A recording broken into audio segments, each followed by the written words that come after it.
मानवी डोळा व त्यातील भिंगाचे कार्य. Human I and working of its lens.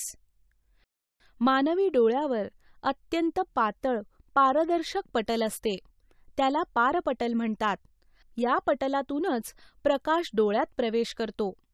डोळ्यात प्रवेश करणाऱ्या प्रकाशाचे जास्तीत जास्त अपवर्तन पारदर्शक पटलाद्वारे होते.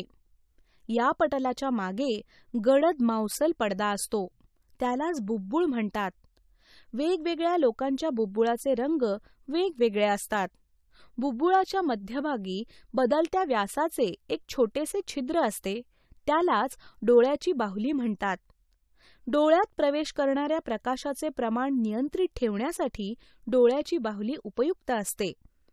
जर प्रकाश जास्त असेल तर बाहुलीचे आकुंचन होते. तसेच कमी प्रकाशात बाहुली रुंदावते.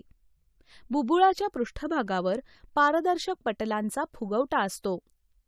डोळ्याच्या बाहुलीच्या लगतच मागे पारदर्शक द्विबहिर्गोल स्फटिकमय भाग असतो. ते भिंग होय. स्फटिकमय भिंग त्याच्या नाभीय अंतराची सूक्ष्म अदलाबदल करते.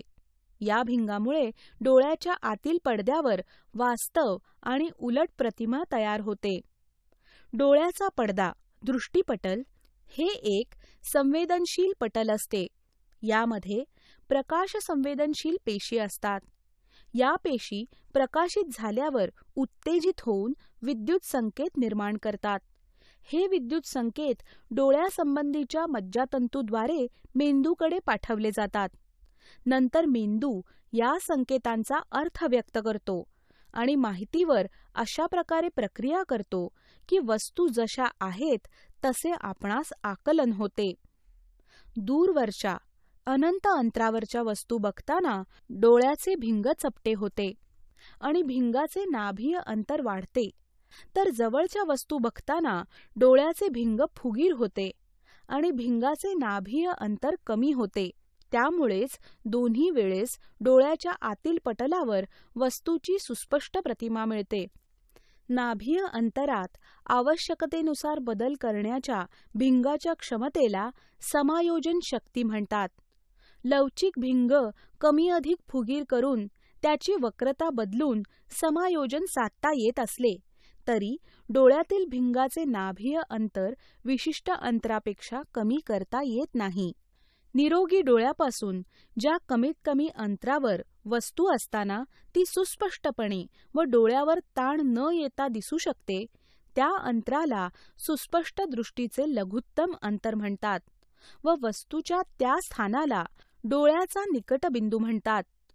निरोगी मानवी डोळ्यासाठी निकटबिंदू डोळ्यापासून 25 सेंटीमीटर अंतरावर असतो.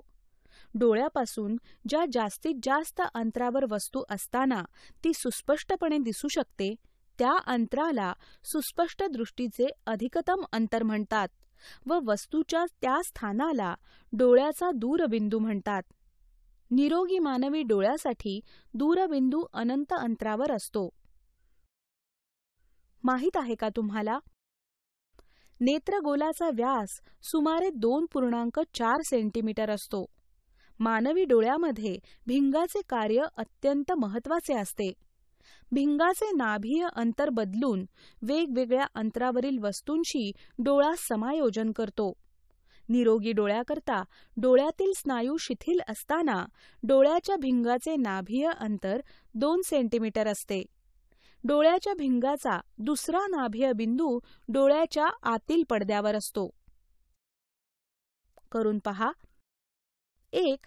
पुस्तक डोळ्यांपासून खूप दूर ठेवून वाचण्याचा प्रयत्न करा. 2. पुस्तक डोळ्यांच्या अगदी जवळ ठेवून वाचण्याचा प्रयत्न करा. 3.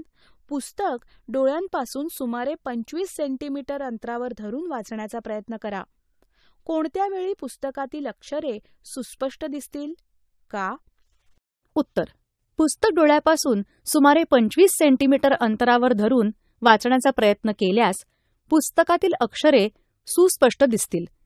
कारण डोळ्यातील भिंगाचे नाभीय अंतर कमी अथवा अधिक करता येते, पण ते एका विशिष्ट अंतरापेक्षा कमी करता येत नाही.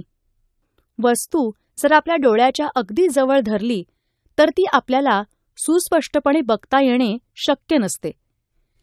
निरोगी डोळ्यापासून ज्या कमीत कमी अंतरावर वस्तू असताना ती सुस्पष्टपणे डोळ्यावर ताण न येता दिसू शकते, त्या अंतराला सुस्पष्ट दृष्टीचे लघुतम अंतर म्हणतात.